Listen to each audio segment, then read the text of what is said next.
If you're like me, you've probably seen some of the trick shotters hitting shots off their knees and sort of wondered, what's the point of using legs in the golf swing anyway? So let's have a look today and answer that question. Well, why should you create that motion? Hi, I'm Peter Knight and I've created this channel, Peter Knight Golf, to help you play the best golf you can. Today we're going to look at how the overall body gets involved in the golf swing. So it's not just the hands or the arms or the legs, it's a combination of all of these things.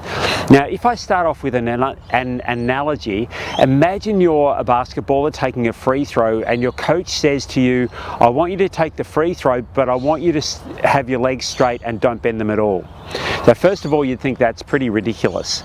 And then we sort of look at the purpose of the legs flexing in that basketball free throw. So when you flex your knees, you'll then push against the floor of the court. That transfers momentum through your body so that your arms and hands don't have to work so much. It's exactly the same principle that's applying in the golf swing. So we're using our bodies to help transfer momentum so that our arms and hands don't have to do so much. In fact, one way of looking at the swing is that the further from the ground we get, the less work that occurs. So if I'm making any sort of swing motion and don't use my legs, not only does it look rigid and uncomfortable, which it is, but it also looks effortful.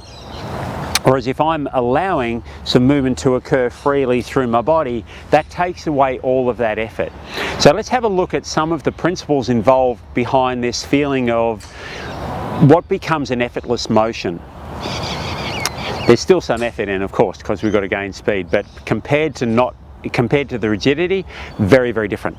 So first of all, if I allow my arms to move just to here, and then I'm going to allow the club to freewheel, so I'm not sort of adding any pace to the motion, that will allow my wrists to unhinge, and then the swinging weight of the club will also cause the wrists to roll. So I've got this combination of arms will move down a little bit, then the club just moves to the ground, and the wrists roll, squaring the club face up. So that motion there was pretty nonchalant, not doing anything, not much effort, but it's the basis of my entire swing motion. So these are really good practices just to get that feel of what naturally, or what eventually becomes an effortless swing motion. So best to do this, I've got a pitching wedge and it's good to have a shorter club to do it because the heads of the shorter clubs are typically heavier, especially the specialty wedges. That way you can sense the movement of the club, the fact that it's a shorter lever that makes it easy to control anyway. So from here I've got this feeling of just allow my arms to move to here and the club unhinges. Now my body is also quite free, so it's almost marionette feel, except that I'm not going to completely collapse. Now as I move that club toward the ground, I can also feel some pressure moving into the ground as well. So I've got this combination of my arms moving towards the ground and a little bit of pressure going into the ground. And as you can see when I make the little practice swings, not only is the pressure going into the ground, but it's moving further and further left as the club moves toward the ground. In fact, if I'm struggling at all and my balance feels like it stays back on my back foot, which is very, very common, it's likely that there's a lot of tension in the body, or the arms are dominating the movement, or both. So from here, arms move to the ground, club keeps going toward the ground. So all I'm doing is I'm aiming my arms toward the ground so that when the club swings freely, it is going to hit the ground. So striking like even little shots with that free motion, it's really quite easy, so there's no effort in there.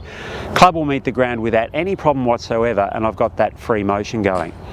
So as the club gets bigger, as the swing gets bigger and faster and we're looking to add more power, yes, there's a challenge of coordinating that movement, but hey, that's what we want to do anyway. We're looking to play golf with some speed, with some power, so that we can hit the shots that we want to hit. So I'm coordinating exactly the same way, but I'm doing it more quickly. So if I'm, again, just with the pitching wedge, I'm going to create the same motion but add a little bit more speed to it. So that ball's travelled about almost double the distance. And if you can remember how far back I swung the first made my first swing, it wasn't that much different with the second one. What I did do differently is this very first part of the swing, my arms are moving a little bit faster so that when the momentum transfers, it transfers and gives more speed to the club head. I still have to have that feeling of freewheeling. Now, the other thing that's occurring as I do that, there was a little bit more pressure going into the ground through my feet, but again, it's worked exactly the same way as it did with the shorter swing. So if I do the same thing again, this time I'm going to add a little bit more speed again. And as I create extra movement, I'm creating a bit more pressure into the ground, still creating that extra speed through here and then letting it go. Yes, it's more challenging to coordinate, but that's what I'm practicing for. Until that ball's gone further again. These motions here form the basis of all of your swings, short swings through to fuller swings. So when you're practicing, especially initially as you're getting the feel of this motion, hit a lot of shots where you're only going at like a fairly slow pace. We'll call them, you know, half swing pace, whatever that is for you. Start to get the feel of the coordinated movement and then just start to go up and down the speed scale. Move up and down the range scale, so your body might be turning a little bit more, you're adding a bit more speed to the motion, but you're staying true to the components, and you'll find that when you do that, your contact will just improve immensely.